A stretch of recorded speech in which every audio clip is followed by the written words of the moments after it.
You're late. Of course you are. My mother's voice reached me before I had both feet inside the Annapolis Yacht Club. She didn't hug me. She didn't even ask how I was doing. Instead, she shoved a rolling suitcase toward me so hard the handle hit my thigh. Carry Julian's uniforms, she said, and don't wrinkle them. For once in your life, try to be useful. I looked down at the navy garment, bag, another duffel stuffed with shoes, and a hard case holding his dress sword. Together, they probably weighed close to 70 pounds. I picked them up without arguing. That always confused people. They mistook silence for weakness. The ballroom buzzed with expensive conversations. Crystal glasses clinked. Waiters floated through the room, carrying trays of crab cakes and champagne. Someone near the entrance was bragging about buying another waterfront property. Someone else was talking about defense contracts. My oversized charcoal blazer felt out of place among the tailored tuxedos and designer gowns. That was the point. The thick fabric hid the burn scars climbing across my left shoulder and collarbone. Most people never noticed them. I preferred it that way. Everyone, my mother called loudly enough for nearby guests to hear, "This is my daughter Audrey." Several people smiled politely. Victoria smiled too. Then she ruined it. She works for the government. Nothing exciting. Just pushes paperwork in some air-conditioned basement while real men bleed for this country. A few guests laughed. One man looked uncomfortable before pretending to check his phone. I kept walking. The luggage wheels caught on the edge of a carpet runner. "Careful," my mother snapped. Julian earned those uniforms. I almost laughed, not because she was funny, because if irony had a physical address, it would have been standing in that ballroom. Across the room, my older brother was surrounded by admirals, local politicians, and business leaders congratulating him on his latest promotion. His white dress uniform looked perfect, except for one small wrinkle near the collar. He wore confidence the same way some people wore expensive watches. Coincidentally, he had both. The Rolex on his wrist flashed under the chandelier every time he lifted another champagne glass. I hadn't seen him in 4 months. He didn't notice me until my mother practically delivered me like another piece of luggage. "There she is," Julian said. "Still working overtime for Uncle Sam?" "I work regular hours," he smirked. Sure. That one word carried 10 years of practice. He never needed long speeches. Just enough to remind me where the family thought I belonged. Clarissa stepped beside him wearing a white designer dress that probably cost more than my monthly grocery bill. She looked me up and down. "Audrey, you could have dressed up a little." "I did." She tilted her head. "That's your formal outfit?" "It fits." Julian chuckled into his drink. My mother joined him. I set the garment bag carefully across a nearby chair. The bartender called Julian over for another photo with several officers. As he turned, I noticed the collar on his dress whites had folded inward. Without thinking, I reached up. "Hold still." My fingers barely touched the fabric. Crack. My mother's hand hit mine hard enough to sting. The room went quiet around us. She pulled my arm away like I'd tried to contaminate him. "Don't touch him." I looked at her. Her face wasn't angry, it was offended. Those filthy paper-pushing hands don't belong anywhere near a real American hero. Someone standing behind her gave an awkward cough. Nobody corrected her. Nobody said she had crossed a line. Julian adjusted his watch. Then he slowly fixed his own collar. Never looking at me, never telling our mother to stop. He simply smiled. That hurt more than the slap. Not because I expected him to defend me anymore, because he'd become so comfortable watching it happen. I rubbed my hand once and lowered it. No reaction, no argument, no dramatic exit. Years earlier, my father had taught me something while helping me learn to shoot at a small range outside Baltimore. "Inhale 4. I did. Hold 4. I held it. Exhale 4. The noise around me softened. Hold 4. Again. Box breathing. Simple. Reliable. Useful in places where panic got people killed. My father used to say something else. Never let people who know nothing about your life decide what you're worth. Back then, I thought he was preparing me for difficult coworkers. I hadn't realized he was preparing me for family. A server walked past offering champagne. I took a glass, not to celebrate, just to keep my hands occupied. Across the ballroom, a giant projection screen cycled through photographs of Julian receiving awards, shaking hands, smiling beside commanding officers. Every image told the same story. Golden son, perfect officer, pride of the Kensington family. Nobody in that room knew there was another story. One locked behind classified clearances. One connected to a call sign almost nobody outside a handful of secure facilities had ever spoken aloud. Even my own mother had never heard it. There was a reason, and if that reason ever became public, this celebration wouldn't survive the night. I caught myself staring at the brass compasses hanging from a thin chain beneath my shirt. It had belonged to my father. He told me never to carry it unless I needed a reminder. Tonight, I needed one. I closed my fingers around it for exactly 2 seconds before letting it fall back beneath the fabric. That compass had been with me somewhere no one in this ballroom could even point to on a map. It had witnessed a decision that military lawyers still argued about behind closed doors. It had also connected me to one man who made me a promise before we were separated. If we ever meet again outside the wire, he had said, I won't let anyone treat you like you don't matter. I hadn't seen him since. I honestly believed I never would. Which made the sound of my mother's voice pulling me back to reality almost funny. Audrey, she called from across the room. Stop standing around and make yourself useful. So I smiled. Not because she deserved one.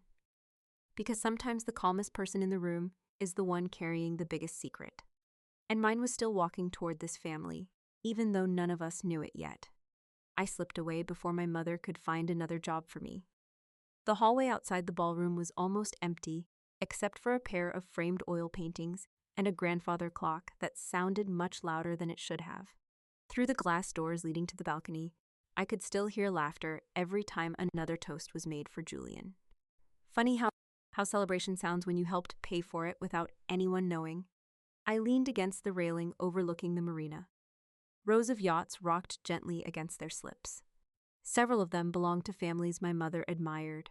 She collected wealthy friends the way other people collected vacation magnets. If someone drove an imported car or had a vacation home on the Chesapeake, she suddenly found every excuse to invite them over.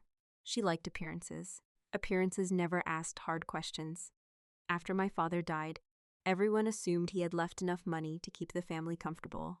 That wasn't true. His life insurance covered the funeral, the mortgage for a while, and not much else.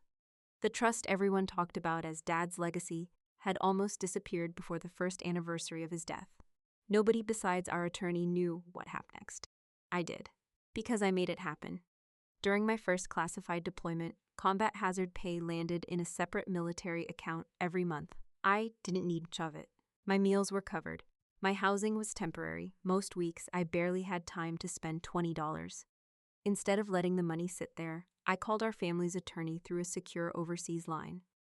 I want anonymous transfers, I told him, to whom my family trust. You understand they'll assume the funds came from your father's estate. I know, you don't want credit. No. He paused. Why? Because they're already trying to hold everything together. At least, that's what I believed back then. Every deployment added more. Hazard pay, hostile fire pay, special duty compensation. Bonuses nobody outside certain military circles even knew existed. Little by little, it became the financial floor beneath the Kensington family. Not glamorous, not noticeable. Just enough to keep the lights on. Then enough to replace a leaking roof. Then enough to prevent overdue tax notices. Then enough to become something entirely different. A country club membership, a European vacation, a red sports car with monthly payments that made me shake my head when I accidentally saw them on trust statements. Over 10 years, more than $180,000 flowed into that account. Every dollar came from work I couldn't describe. Every dollar arrived after assignments I couldn't discuss. Every dollar stayed anonymous because national security mattered more than family recognition. Meanwhile, my mother thanked my father's good financial planning. I never corrected her. Maybe that was my mistake. Inside the ballroom, applause erupted again. Probably another speech. Probably another story about Julian's leadership. I smiled to myself. Leadership. Interesting word. Real leaders usually spent less time talking about themselves. The balcony door slid open. I didn't have to turn around. The smell of expensive cologne reached me first. Julian, there you are. I was enjoying the quiet. You've always liked hiding. I like thinking. He laughed. No, Audrey. You like pretending you're better than everyone. He stood beside me, straightening his jacket. You know what tonight cost? I imagine quite a bit. Almost 28 grand. I'm sure Mom enjoyed planning it. Actually, there's a little problem.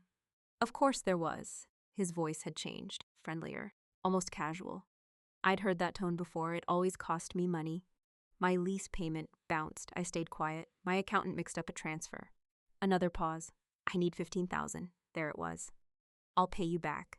The last time he'd said those words, 6 years had passed without a single payment.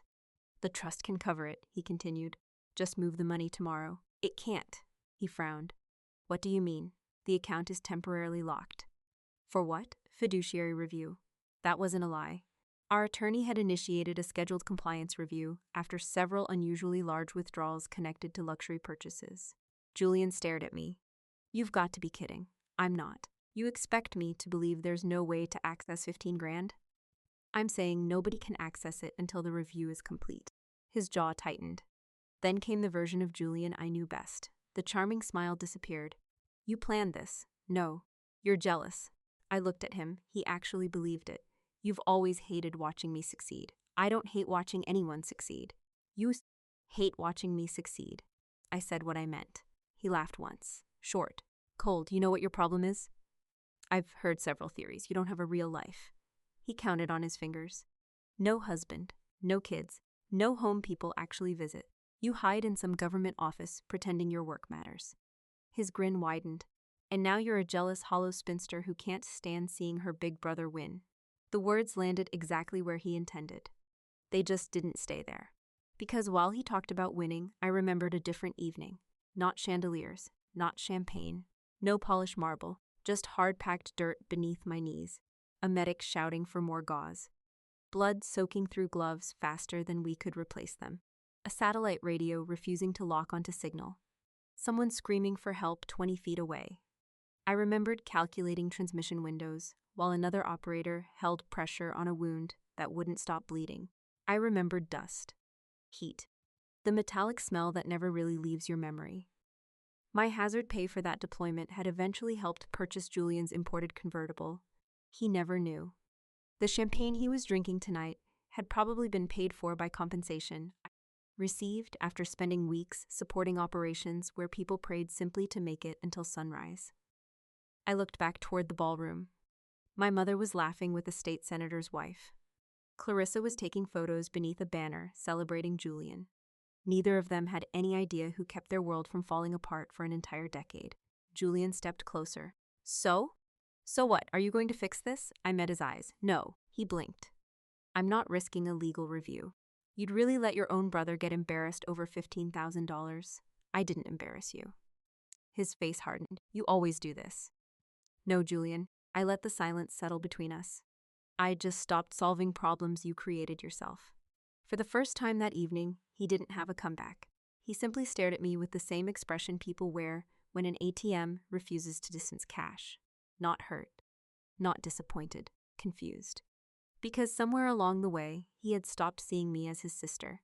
I had become something much more convenient, an account he assumed would always stay open. I let him walk away without calling him back. By the time the banquet ended, I had already made peace with the fact that nothing I said would ever change how my family saw me. That realization wasn't new. It had settled in long before that night. The truth was, I had spent years living two completely different lives. One of them fit neatly inside my mother's favorite insult: government clerk, paper pusher.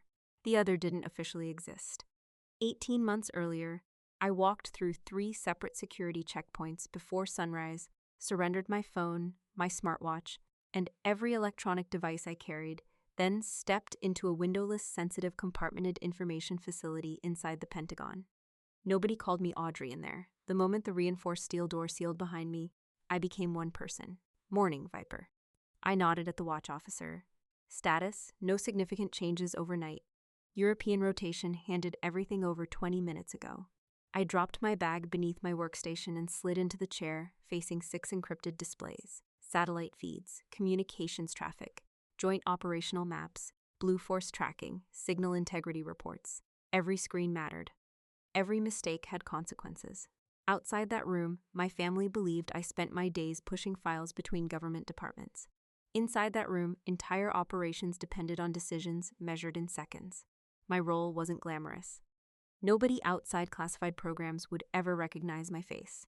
I wasn't kicking indoors. I wasn't carrying a rifle across mountain ranges. I wasn't the one receiving standing ovations at military dinners. I made sure the people doing those things came home. One of the younger analysts rolled his chair toward mine. We've got intermittent satellite latency over East Africa. How long? About 11 seconds. Route traffic through Falcon Relay 3. We'll lose bandwidth. We can survive slower. We can't survive blind. He nodded immediately. No debate, no ego. Everyone inside that room understood something simple. The mission always mattered more than being right. Hours passed in quiet concentration. Keyboards clicked. Headsets crackled. Operators exchanged short, precise sentences. Nobody wasted words. At 11:18 a.m., I finished reviewing communications integrity for 3 separate Special Operations Task Forces. At 11:26, I approved an alternate satellite path after unexpected atmospheric interference. At 11:41, I rejected a routing recommendation because 1 decimal point had been entered incorrectly. That tiny error would have shifted a relay footprint by several miles. Several miles could mean the difference between hearing a distress call or never hearing it at all. People often imagine classified military work as non-stop explosions and shouting. Most days looked nothing like that. Most days were discipline, patience, attention to details so small that nobody noticed them unless something went wrong. The room stayed cold enough to protect the equipment. I kept a black sweater hanging over the back of my chair all year. Coffee wasn't allowed near the consoles. Neither were distractions, including personal phones. Mine sat locked inside a security locker beyond the SIF entrance, completely unreachable, exactly where regulations required it to stay. Around lunchtime, another communications officer headed toward the break room. "You eating today, Viper?" Eventually. "You said that yesterday. I meant it yesterday too," he laughed. "I'll save you a sandwich. Turkey?" "You ask every time, because you keep bringing tuna." He pointed at me. "One day you'll admit tuna is superior. Not today." Tiny conversations like that kept people human. You couldn't spend years making life and death decisions without occasionally arguing about sandwiches. None of us knew that beyond those vault doors, ordinary life kept moving. Cars' children finished school. Families argued over dinner reservations, and inside my locker, my phone kept vibrating. It stopped, started again, stopped, started again. When my shift finally ended nearly 11 hours later, I unlocked the locker. 23 unread text messages. All from my mother. "Audrey, why aren't you answering? Your brother asked for one favor. Stop being Felsonish. You're ruining Julian's big week. He deserves your support. You've always been jizzles of him. Call me now." The last message arrived 32 minutes earlier. "If you don't help your family, don't expect us to keep defending you." I stared at the screen. Defending me. That almost made me smile. Nobody in my family had defended me in years. I slid the phone back into my pocket without replying. Whatever argument waited outside could wait another hour. Inside the SIF, there were priorities. Family drama didn't make the list. The next morning began like every other. Security check, identity verification, steel door. Morning, Viper. Morning. I settled into my station. Routine reports filled the monitors. Communications health across multiple theaters remained stable. A maintenance request came through. A satellite synchronization update. An equipment inspection. Normal. Exactly the way everyone preferred it. Then every monitor in front of me flashed red, not sunscreen. All of them. The room changed instantly. Conversation stopped. Someone across the operations floor said one word, "Contact." A piercing alert echoed through the facility. I was already reading the first incoming report. Joint Special Operations Element, Northern Somalia. Communications failure. Possible hostile electronic jamming. Before anyone finished speaking, I was moving. "Get me signal diagnostics. They're dropping in and out." "I know. Find the strongest surviving frequency." Another analyst looked up. "We've lost primary satellite handshake. Secondary, unstable. Then stop chasing perfect." My fingers flew across the keyboard. "Build me a communications bridge through emergency tactical relay." "We've never tested that route under combat load. We're about to." More reports flooded in. Enemy fire, multiple casualties, mountainous terrain, limited air support, extraction delayed, then the update nobody wanted. Operators are pinned down. How many? Initial count says 11 SEALs, 6 Marines. The room went silent for half a second. Not because people panicked, because everyone understood exactly what that meant. 11 families, 6 more waiting back home. 17 people depending on strangers sitting inside a windowless room thousands of miles away. One analyst turned toward me. "What are your orders, Viper?" I didn't answer immediately. I enlarged the terrain map, studied elevation, signal loss, weather interference, enemy jamming patterns. Everything connected. Everything mattered. Outside those reinforced walls, my mother probably believed I was sitting comfortably behind a government desk refusing to lend my brother money. Inside those walls, nobody cared about luxury car payments. Nobody cared about country club memberships. Nobody cared about banquet speeches. Somewhere in northern Somalia, Americans were running out of options, and every second we spent looking for the right answer was one less second they had left. I zoomed in another level until the terrain filled every monitor in front of me. The valley was narrow, rock walls on both sides, only 2 practical exits, both covered by hostile positions. A communication specialist looked over my shoulder. They're boxed in. I can see that. Another report arrived. Team leader confirms they're down to less than 30% ammunition. A second later, another transmission struggled through the interference. One operator wounded, then another, then silence. Not because they stopped talking. Because the enemy's electronic jamming swallowed everything. The operations floor exploded into controlled motion. People weren't shouting. They were working. Every person knew exactly what belonged to them. Satellite analysts chased clean signal paths.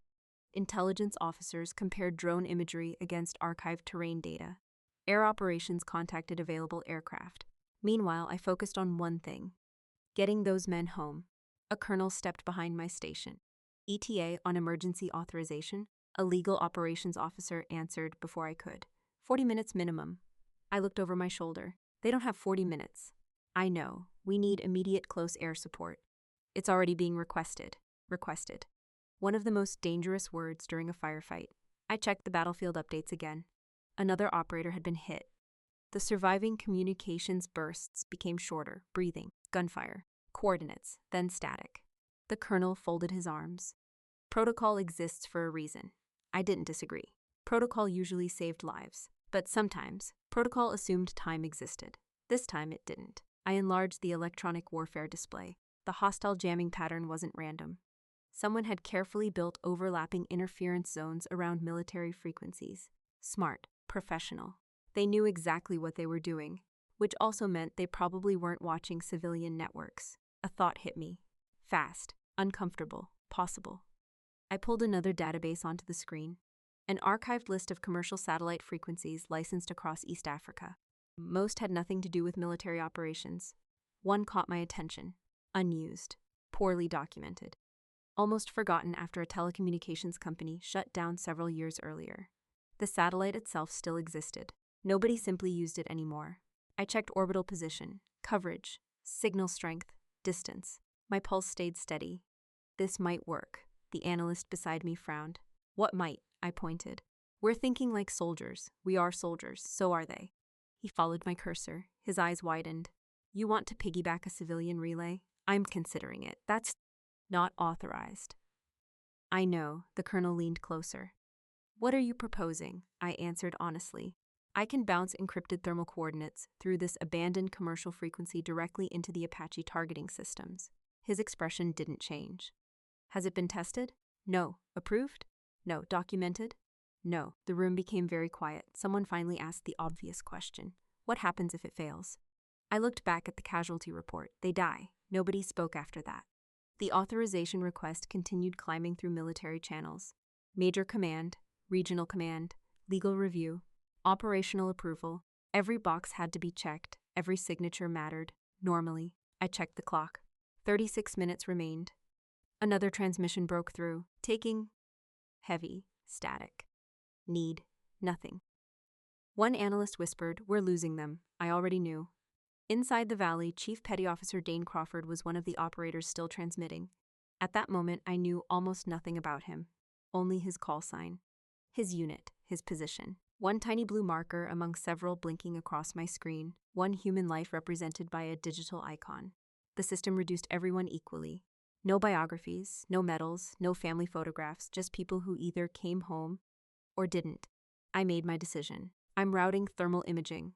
The colonel looked at me. You understand the consequences? Yes. You'll answer for this. If they're alive to testify, I'm fine with that. I bypassed the pending authorization. 3 encrypted keys. 1 manual override. 1 command that normally required approval from another office. Access granted. The civilian satellites accepted the handshake. Signals stable, better than expected. My fingers moved almost automatically. Drone thermal imagery, coordinate conversion, target packages. Apache flight routing, encrypted transmission. Sent. The room waited. 5 seconds, 10, 15. Then one of the aviation officers looked up. They received it, another voice. Gunships changing heading.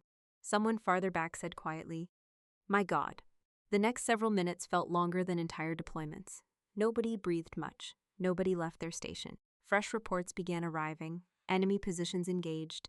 Thermal targeting confirmed. Suppressive fire effective. Communications improving. Then the update I had been waiting for. Ground unit moving. Another. Extraction corridor open. Another. First casualty helicopter inbound. Finally, all personnel accounted for. I stared at the screen. Confirm. 0 operators left behind. Confirm casualties. The operations officer looked at his headset before answering. Multiple injuries. He smiled for the first time. No fatalities. The room didn't erupt into cheers. Real operations rarely did. People simply returned to work. Someone grabbed fresh coffee. Someone updated logs. Someone called medical coordination. That was military life. You saved 17 people. Then you prepared for the next emergency. 3 days later, I was sitting alone inside a conference room. No windows, no decorations, just a long table. 3 senior officers, 1 legal advisor, a digital recorder. The investigation wasn't about whether the rescue worked. Everyone agreed it had. The question was simpler. Did you knowingly violate established operational protocol? Yes. Were you aware the transmission used an unauthorized civilian satellite frequency? Yes. Did you seek formal approval before initiating that action? No. The legal advisor adjusted his glasses. You understand that unauthorized communications can compromise future operations. I do. So why did you proceed? I answered exactly once. Because waiting 40 minutes would have buried 17 Americans. Nobody interrupted. The recorder kept running. One officer finally leaned back. You understand this decision may affect your career. I understood that before I pressed enter. The meeting ended without a conclusions. No congratulations, no medals, no applause, just paperwork. By Friday evening, I drove back to my mother's house, hoping for one quiet weekend before returning to work. My key didn't fit. I thought I had the wrong one. Then I noticed the trash bags. 3 black contractor bags sat on the front porch beside 2 cardboard boxes, my clothes, books, childhood photographs, even the brass desk lamp my father had given me after graduating school. The front door opened. My mother didn't invite me inside. "Oh, you're here." I looked from her to the bags. "What happened?" "We needed the room." "For what?" she answered as if it were obvious. "Julian bought new golf clubs." I waited. Surely there was more. There wasn't enough storage. I actually laughed once. Not because it was funny, because after everything that had happened that week, after every report, every life, every investigation, I had somehow imagined home would still feel like home. Victoria crossed her arms. "You barely live here anyway. I told you as I was on assignment, you disappear for months. I can't always explain why, exactly." She pointed toward the bags. "You should have found your own place years ago." I looked down at the worn duffel bag resting on top. Inside, it were the same uniforms I had worn while helping save 17 service members. My mother never asked where I'd been. She never asked why I looked exhausted. She never asked whether I was safe. She only knew one thing. Julian did space for his golf equipment. So the daughter who had quietly helped bring 11 fathers, sons, husbands, and brothers home alive could sleep somewhere else. I set my coffee on the marble island before either of them said a word. The Kensington kitchen had always been my mother's favorite room whenever she expected company. Fresh flowers stood in the center of the island. Copper cookware hung above the stove, polished so often they looked brand new. The refrigerator wore family photos carefully chosen to tell a story that never really existed. There wasn't a single picture of me. Not one. Victoria stood by the espresso machine while Clarissa organized a stack of papers into a perfectly straight pile. Neither of them smiled. That usually meant they wanted something expensive. "Sit down," my mother said. "I'd rather stand." "This won't take long." "I hope not." Clarissa slid a leather folder across the counter until it stopped in front of me. "Just routine estate planning." I opened it. The first page carried the logo of a local law office. The second page made my eyebrows rise. Voluntary property interest transfer. I kept reading. According to the document, I would permanently surrender my 50% ownership of my father's lake house to Clarissa without financial compensation. No buyout, no appraisal, no exchange, just a signature. I looked up. Interesting definition of estate planning. Clarissa folded her hands. It simplifies everything. For who? For the family. I almost asked which family. Instead, I turned another page. The paperwork had already been signed by Julian. Naturally. Victoria leaned against the counter.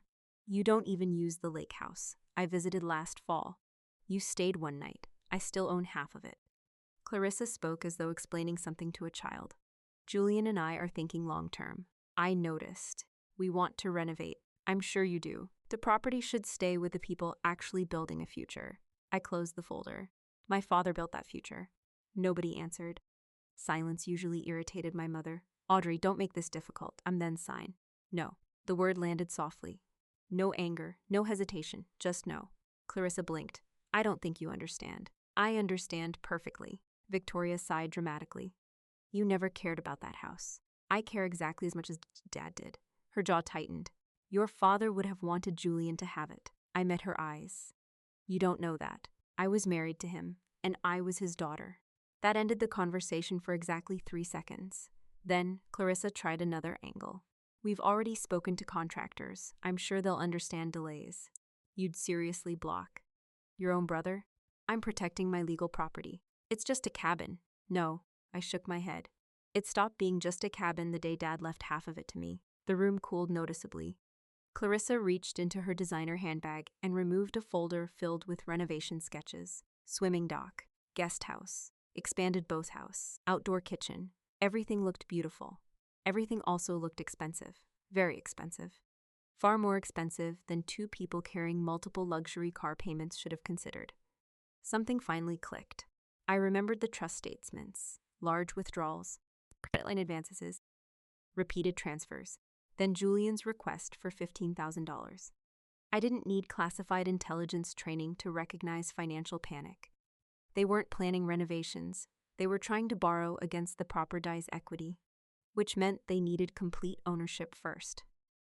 I almost smiled, not because they were struggling, because they thought I couldn't see through them. Victoria crossed her arms. What? You need collateral, neither woman answered. The bank said no, still nothing. The trust review scared your lender. Clarissa looked at my mother. Just for a fraction of a second. It was enough. There it was, desperation. Hidden beneath designer clothes and polished manners.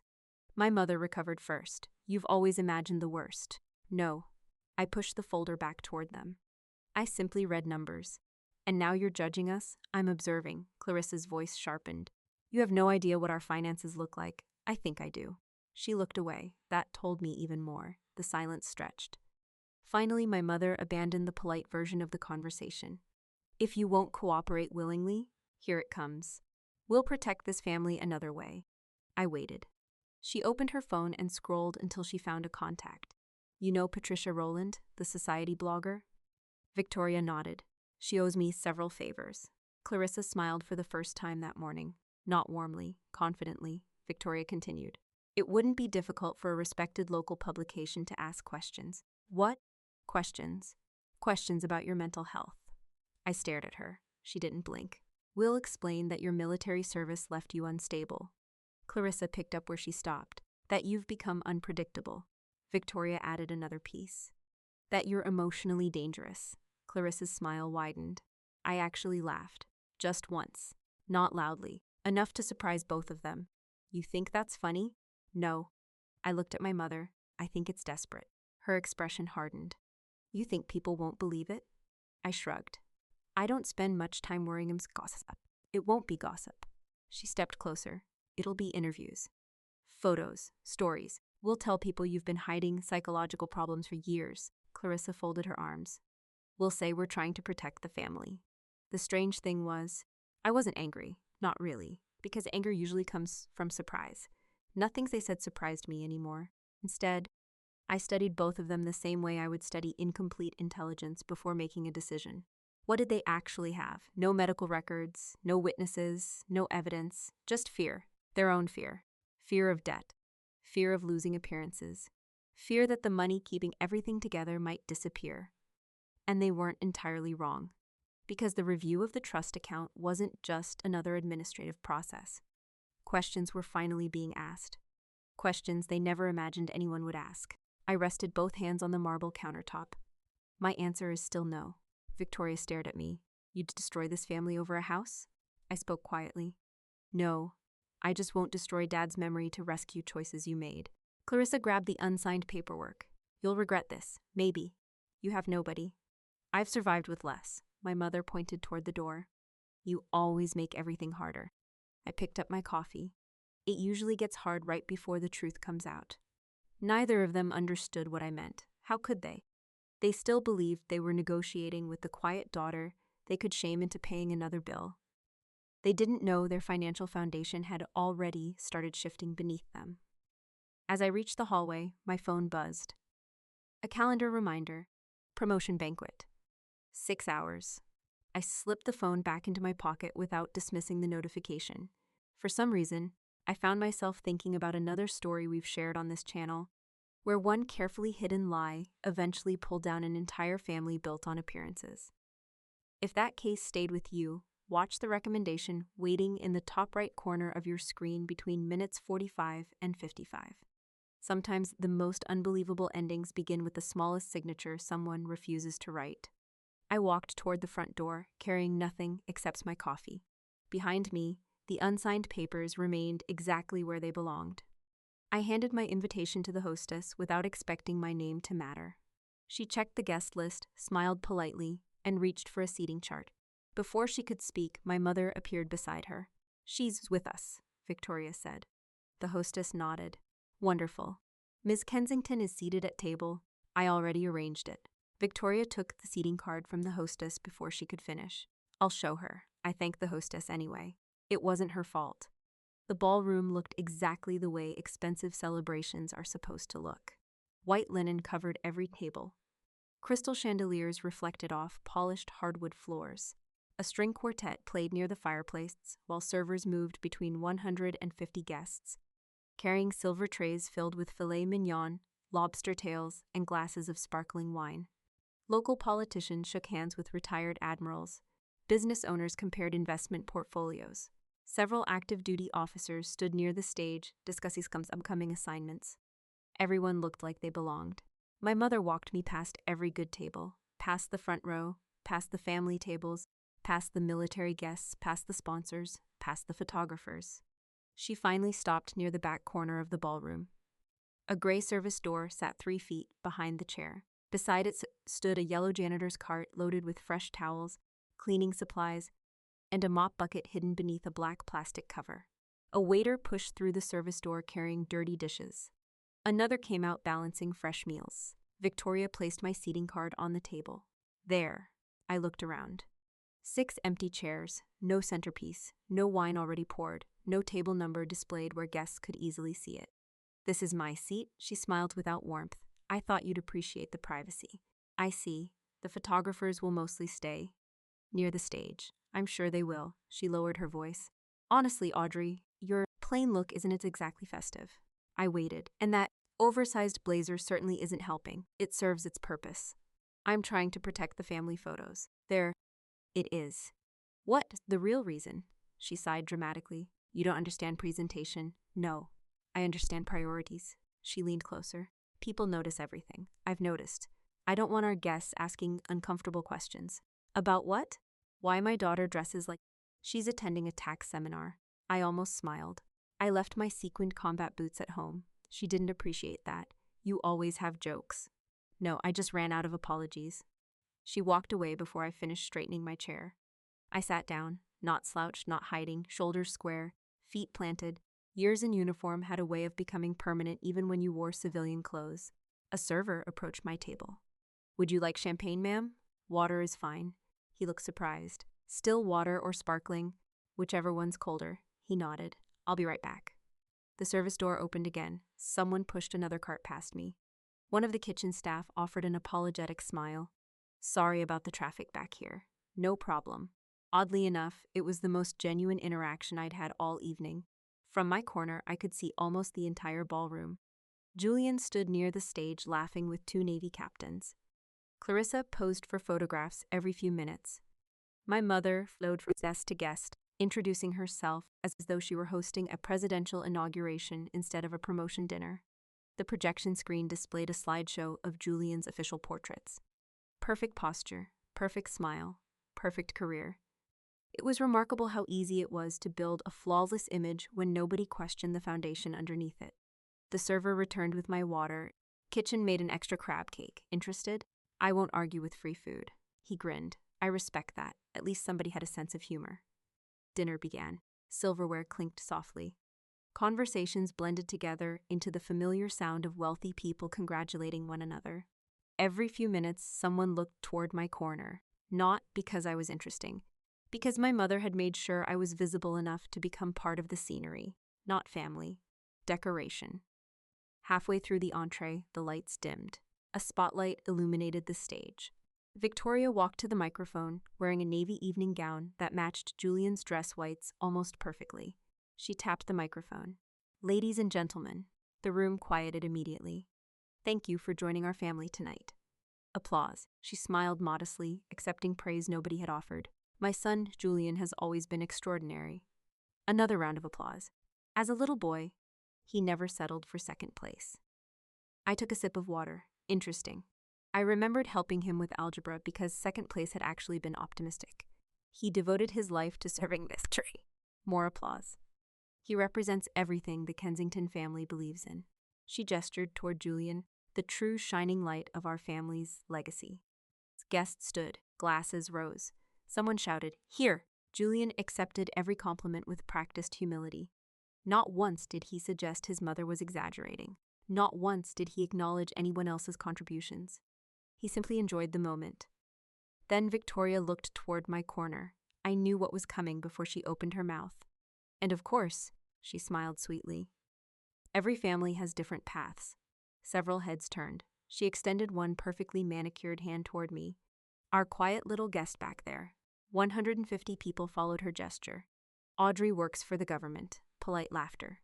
"She mostly shuffles paperwork." A few more chuckles. "She's a reminder of what happens when you don't strive for excellence." The laughter grew slightly louder. Not cruel, not hysterical, just enough. The kind of laughter people give when they assume everyone else approves. One businessman glanced at me before awkwardly joining in. A state representative looked down at his plate instead. Several military officers didn't laugh at all. They simply watched. I didn't lower my head. I didn't stare at the floor. I didn't pretend to check my phone. I sat exactly where she'd placed me. Back straight, hands rested calmly beside my plate, breathing exactly the way my father taught me years ago. 4 in, hold. 4 out, hold. My mother's words echoed through the ballroom. They no longer echoed inside me. Across the room, Julian slowly lifted his champagne glass. He looked directly into my eyes. Then he gave me the smallest smile. Not joyful, victorious. As if tonight had finally settled the question of which Kensington mattered. I returned the look without blinking. He mistook silence for surrender. That had always been his greatest mistake. Because people who truly understand military operations know something civilians often don't. The quietest moment isn't always the safest one. Sometimes, it's the few seconds before everything changes. And somewhere beyond the heavy oak doors of the yacht club, completely unaware of the speech still echoing through the ballroom, a man I hadn't seen in 18 months had just arrived from a deployment briefing, still carrying dust from a battlefield where our paths had crossed long before anyone in this room knew the name Viper. I reached for my water just as the ballroom doors exploded open. The sound wasn't loud because someone slammed them. It was loud because 2 solid oak doors hit their stops at the same time. Every conversation stopped. Every fork paused halfway to someone's mouth. Then came another sound. Combat boots. Heavy. Fast. Deliberate. The polished hardwood floor carried every step through the silent ballroom. I looked toward the entrance. A man in a dirt-stained navy working uniform walked straight inside without slowing down. His sleeves were rolled. His boots carried dried mud that clearly hadn't come from Maryland. A deployment patch sat above his left pocket. His duffel bag hung from one shoulder as though he'd walked straight from an aircraft instead of a hotel. I recognized him immediately. Chief Petty Officer Dane Crawford.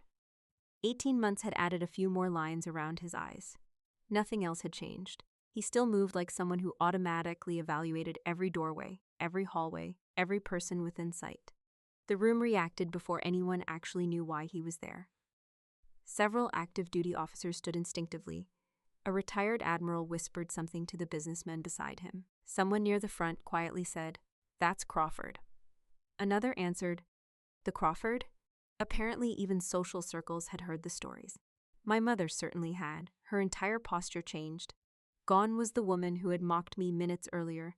Now she wore her favorite expression, "Important people are watching." Victoria hurried toward him with the confidence of someone already planning tomorrow's newspaper headline. Julian followed immediately. Clarissa wasn't far behind. I stayed where I was. Dane never looked toward the stage. He never glanced at the decorations.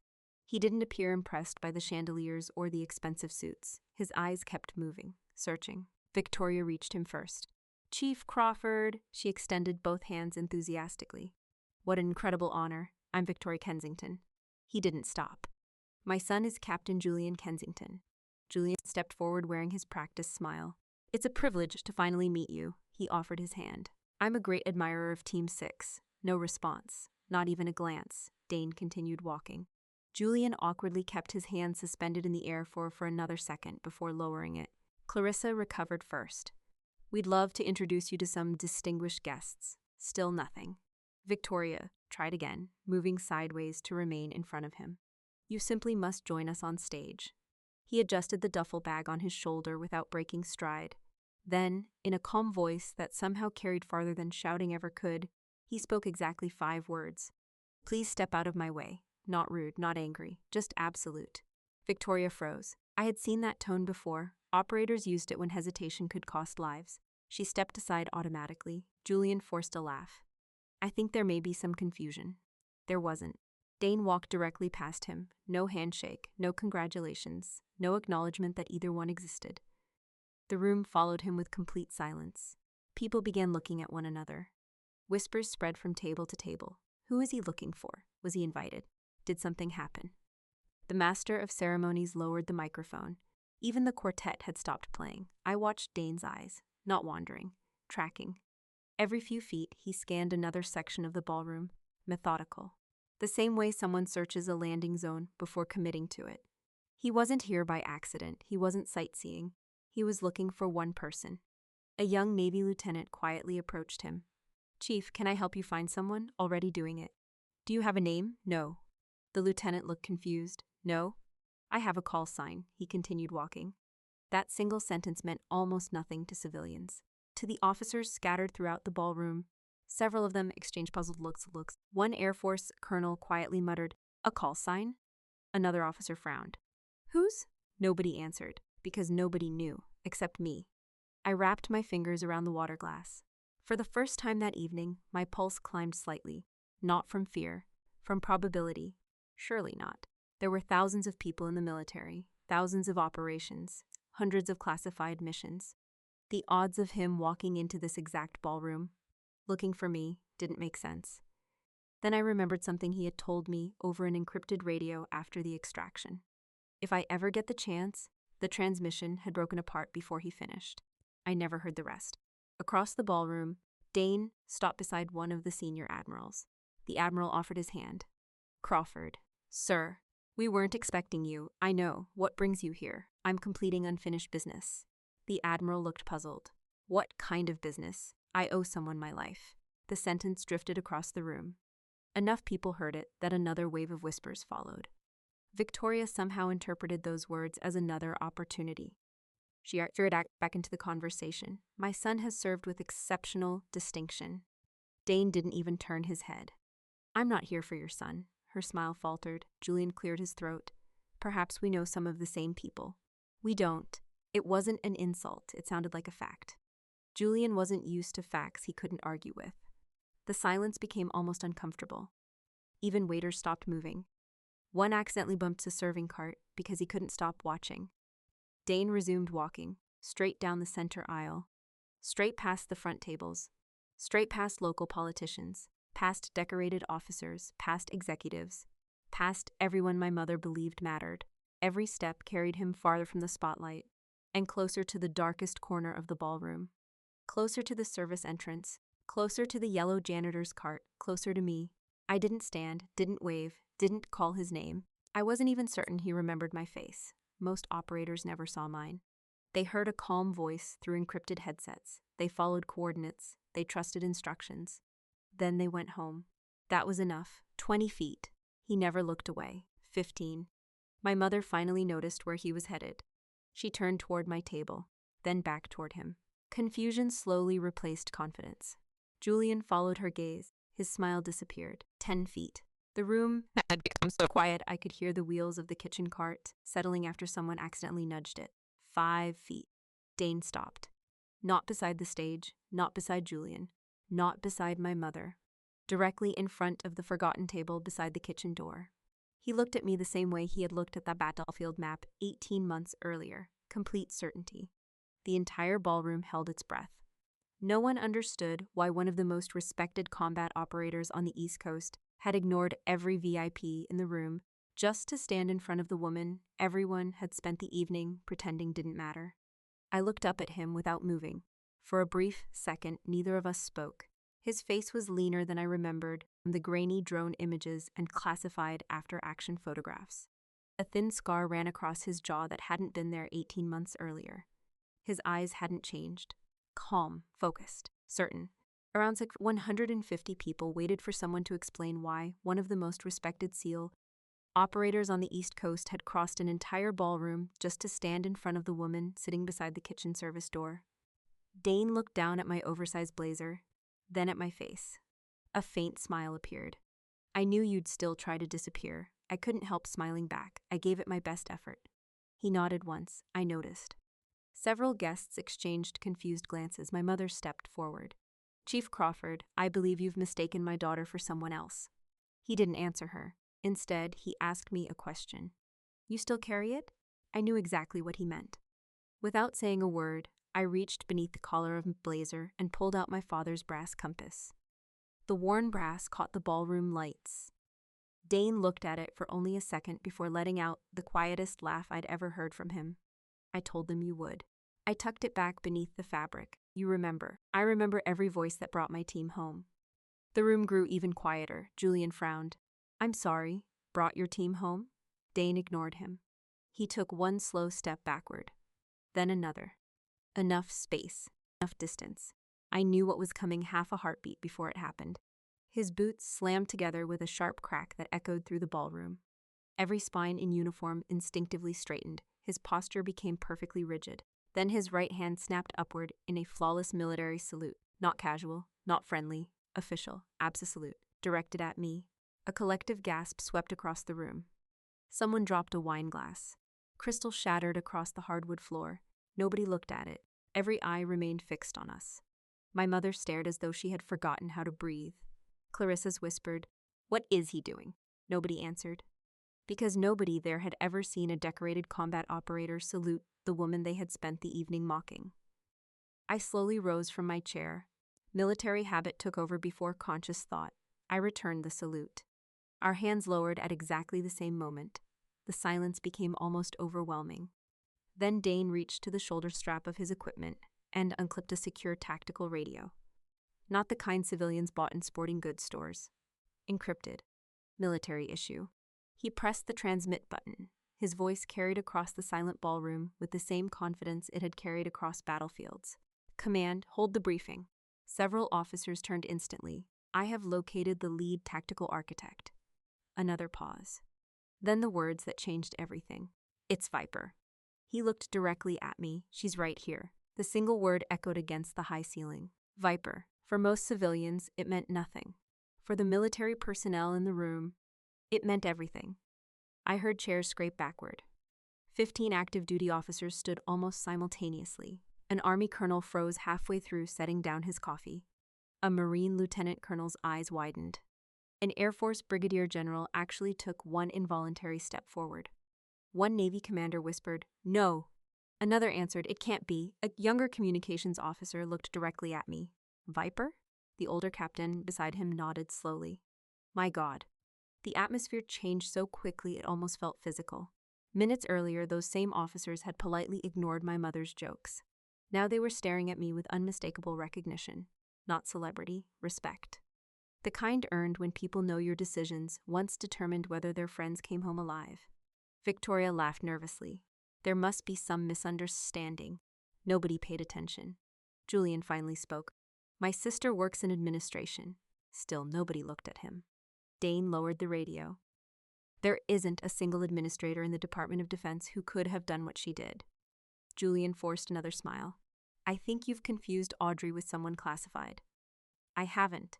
You've never even met her. That finally earned Julian a look. Just one. You'd be surprised. Dane's voice remained perfectly steady. 18 months ago, my team was trapped inside a mountain valley with almost no ammunition left. Nobody moved. We lost communications. He looked toward the military officers now gathered near the aisle. The rescue request stalled inside normal approval channels. Several heads nodded. They knew exactly how those systems worked. We were told help couldn't legally arrive for another 40 minutes. He paused. We didn't have 40 minutes. The ballroom had become so quiet that even the kitchen staff stood frozen behind the service door. Dane continued. Someone ignored her own career. Someone ignored bureaucratic safety. Someone accepted personal responsibility for every consequence that followed. He pointed toward me. She built a communications bridge nobody believed would work. His voice softened slightly. And 17 Americans went home. My mother looked from him to me as though trying to solve a puzzle missing half its pieces. Audrey. It was the first time all evening she had spoken my name without criticism attached to it. I didn't answer. Clarissa shook her head. This is impossible. Dane looked at her. No, he said it quietly. What was impossible was surviving that valley. One of the Navy captains near the stage finally spoke. Chief, are you saying? Dane answered before the question finished. I'm saying that every operator in my task unit knows exactly who Viper is. He looked back at me. We just never knew her face. An elderly retired admiral slowly removed his reading glasses. I've heard that call sign. So have I, another officer admitted. The briefings were heavily redacted. Need to know only. The brigadier general folded his arms. I was told the tactical architect declined public recognition. Dane smiled faintly. That sounds like her. I suddenly became aware of the room in a completely different way. Not because people admired me. Because the lies my family had spent 10 years repeating were collapsing one after another without me saying a single word. Government clerk, paper pusher, worthless daughter, every label now sounded absurd. Julian looked at me with an expression I'd never seen before. Not anger, not arrogance. Fear, real fear, because for the first time in his life, he realized the quiet sister he had underestimated might know truths capable of reaching far beyond this ballroom. And Dane Crawford wasn't finished talking. I watched Dane lower the radio without taking my eyes off him. Nobody in the ballroom seemed willing to breathe first. The silence finally broke when a Navy Rear Admiral stepped forward. Chief Crawford, Gore said carefully, if you're making the claim I think you're making, it needs to be supported. Dane nodded once. I expected that, sir. He slipped a compact encrypted JSOC field device from a protective pouch on his vest. It looked ordinary enough to anyone outside the military. To several officers in the room, it clearly wasn't. An Air Force colonel quietly muttered, secure issue. The admiral looked toward the audiovisual technician standing frozen beside the projector. Can that connect? The technician swallowed. HDMI? Yes, sir. Within seconds, Dane walked to the stage. The same stage where my mother had called Julian the shining light of the Kensington family. The technician handed him a cable. Dane connected the secure device to the ballroom projector. The giant 20-foot screen went black. For 3 long seconds, nobody said a word. Then a Department of Defense seal appeared. Across the top of the screen, large letters read, Declassed excerpt, Joint Special Operations Command off public release. A ripple spread through the room. People leaned forward. My mother looked at the screen, then at Julian. What is this? Julian didn't answer. The first slide loaded. A photograph. Mine. Not in civilian clothes. Not hidden beneath an oversized blazer. I stood in operational uniform, expression neutral, looking exactly the way official military portraits are meant to look.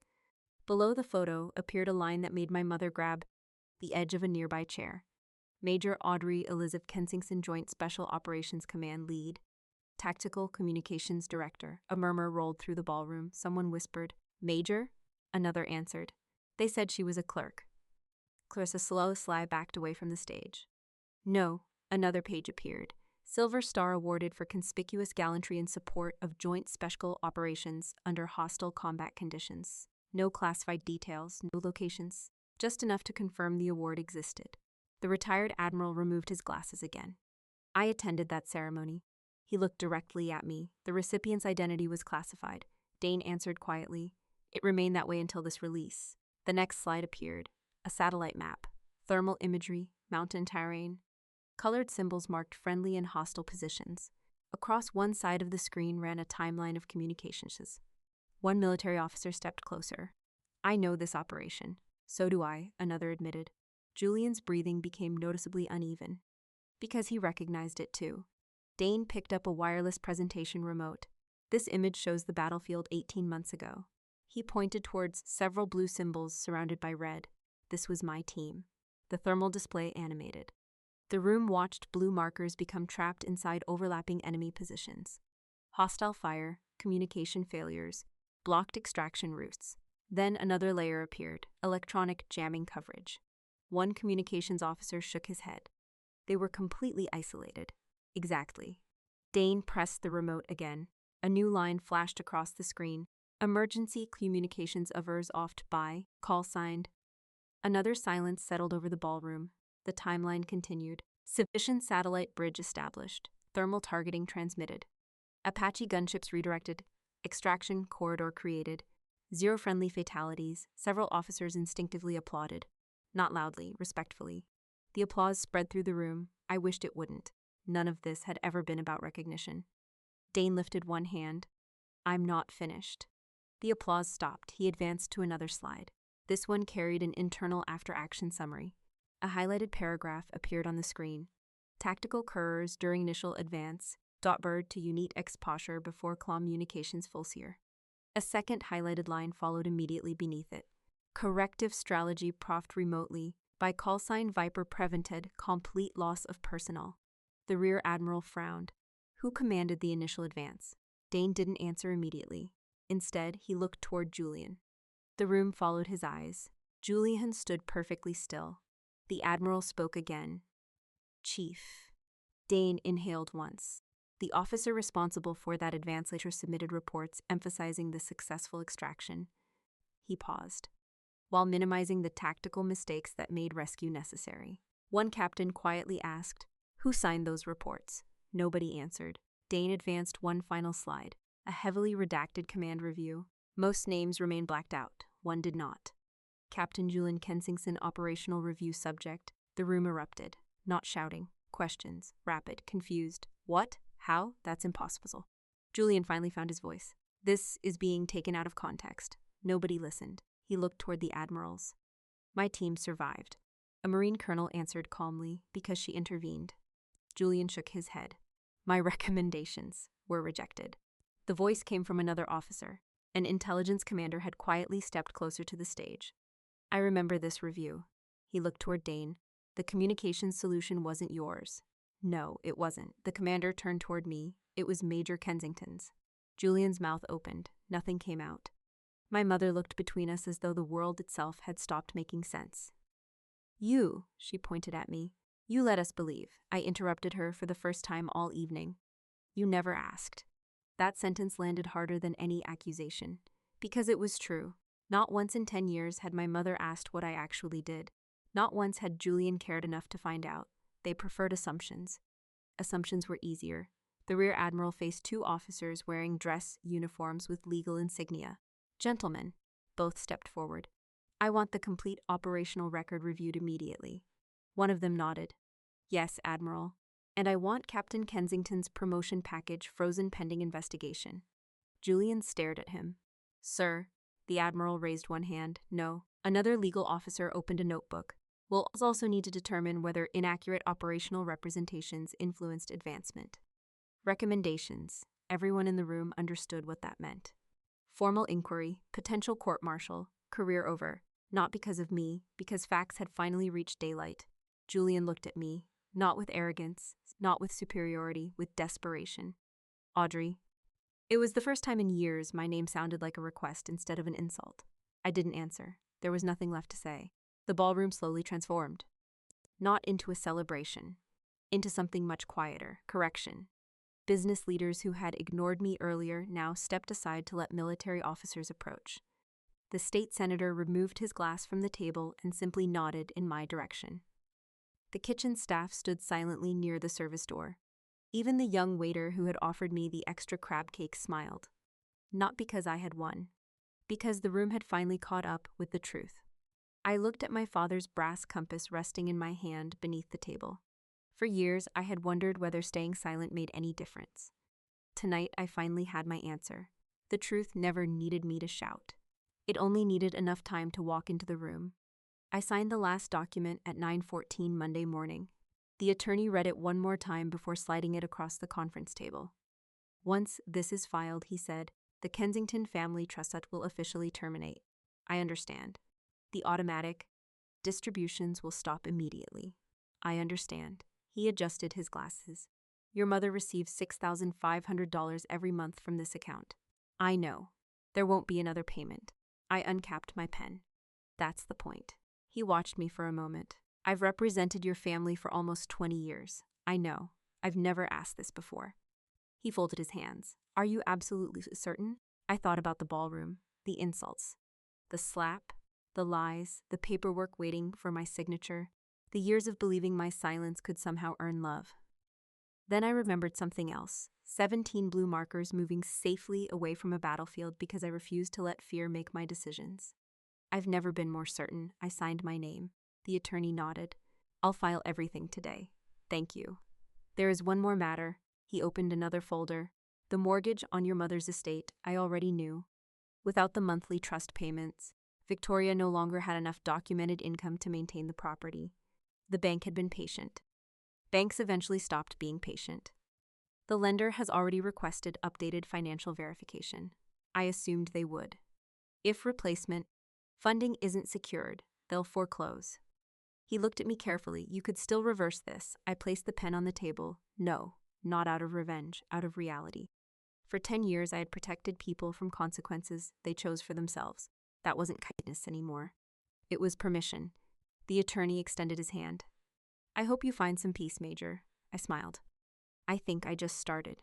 By lunchtime, I had completed 3 more tasks. First, I closed the account that automatically funded the trust. Second, I changed every emergency contact attached to my personal records. Third, I opened my phone. 3 names: Victoria, Julian, Clarissa. Block, block, block. No dramatic message, no final argument, no speech about forgiveness. The silence they had spent years giving me finally belonged to me. My phone became strangely quiet. I liked it. Around 3 that afternoon, Dane called, not through classified channels. Just a normal phone call. You disappear fast. I've had practice. He laughed. I figured. There was a brief pause. I wanted to apologize. For what? For accidentally turning your family dinner into a federal personnel review. I actually laughed. I don't think that part was your fault. Probably not. Another pause. I also wanted to tell you something. I'm listening. I never thanked you properly. You did. No. His voice became more serious. I said thank you for saving us. You did. I never thanked you for making it possible for my daughter to grow up with her father.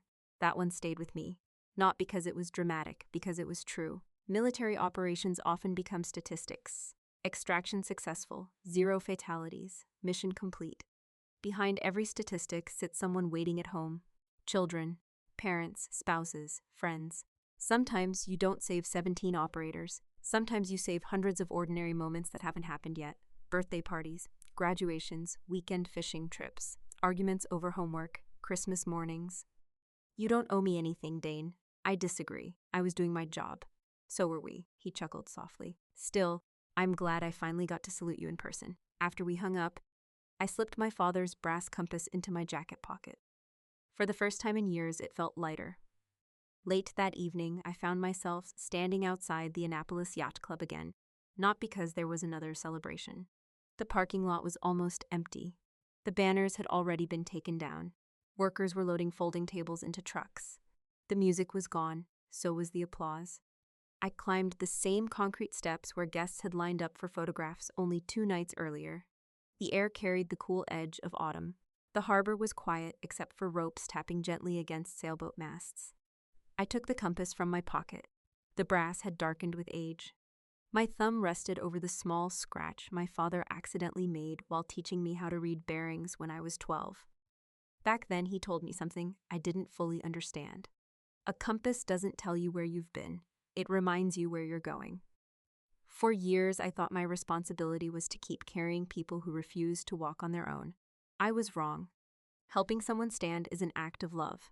Carrying them forever is not. I looked across the dark water and took one slow, steady breath. Not because everything suddenly became easy. It didn't. Families leave marks that don't disappear overnight. Some conversations never happen. Some apologies never arrive. Some relationships simply reach the point where distance becomes the healthiest form of respect. I accepted that. The strange part was how peaceful acceptance felt once I stopped confusing it with defeat. I had spent years believing dignity required endless endurance. Now I understood something better. Dignity also means knowing when your responsibility ends. I slipped the compass back into my pocket and turned away from the building without looking back. For the first time in a long time, I wasn't walking away from something. I was finally walking toward my own life. If there's one lesson I hope stays with you after hearing my story, it's this. People don't get to decide your worth simply because they share your last name. Respect should never require you to surrender your self-respect. Kindness should never become permission for someone to keep using you. And silence isn't weakness when it's protecting something bigger than your pride. But eventually, the truth deserves room to stand on its own. Before you leave, take a look at the video waiting on your screen. It's one of the stories our viewers return to more than almost any other, because it proves that the most unforgettable moments don't begin with revenge. They begin with someone finally refusing to live by someone else's version of the truth.